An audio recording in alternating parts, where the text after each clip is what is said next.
Okay, good morning, good morning. Good morning Pilipinas, good morning Luzon, Visayas, Mindanao. Lalo na sa mga farmers natin. So, yan, nandito ako ngayon sa mumunti kong opisina. So, yan, nag-start na palang ihan tractor yung aking area. Yan oh. Yan. So, 2 times kasi ang gagawin. Ngayon, dinurog lang muna yung una kasi ang nagtrabaho diyan ay yung rotivator. Rotivator muna, tapos hand tractor pangalawa. So 3 times kumbaga sa tatlong beses para magiging talaga siya. Kumbaga durog na durog yung mga lupa ng palayan or yung ating basakan. So yan. Oh, yun yung area ko, yun oh.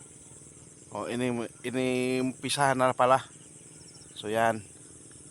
So yan. So, siyempre, mamaya siguro ay magbigay tayo ng pangmeryenda para sa mga traktor para dito sa aking palayan or sa aking basakan. So shout out sa mga taong patuloy na sumusuporta sa akin.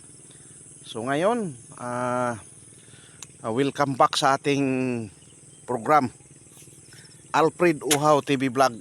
So yan. Okay, sa mga mag-like, mag-share, mag-subscribe, maraming salamat po sa inyo. Kung wala kayo, wala rin ako. At wala rin akong libangan. So libangan ko lang naman talaga itong mga vlogging natin. So talagang cellphone lang ang gamit. Wala tayong gadget na mga mamahalin. So nandito ako sa tabing tabing sapa.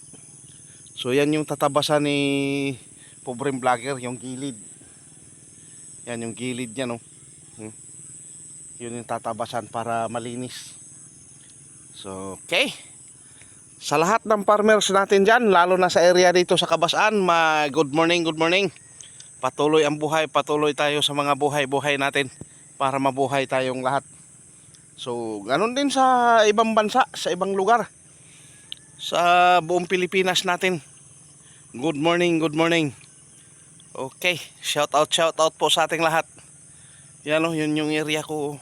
Yan. Hanggang doon sa lulo yan. Okay. Yan. So yan, yun muna ang ating videos for today.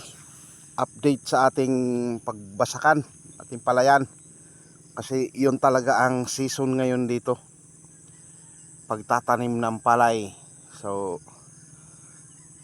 baka sa susunod na mga pagkakataon ay makapag-vlog din ako ng yung biyaheng Luzon, galing dito, Visayas, Mindanao, yun.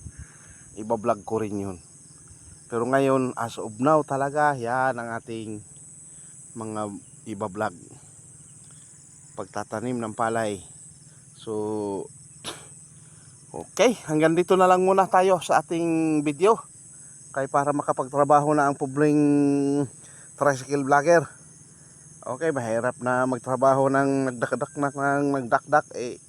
matubig pa naman, baka mabitawan ng cellphone, ay siya swimming, ay wala na naman pambili si Otoy. Okay, hanggang dito na lang muna tayo. God bless po sa mga mag-like, mag-share, mag-subscribe. Ganun na rin sa ating Facebook page. Sa YouTube natin is Alfred Uhaw TV Vlog.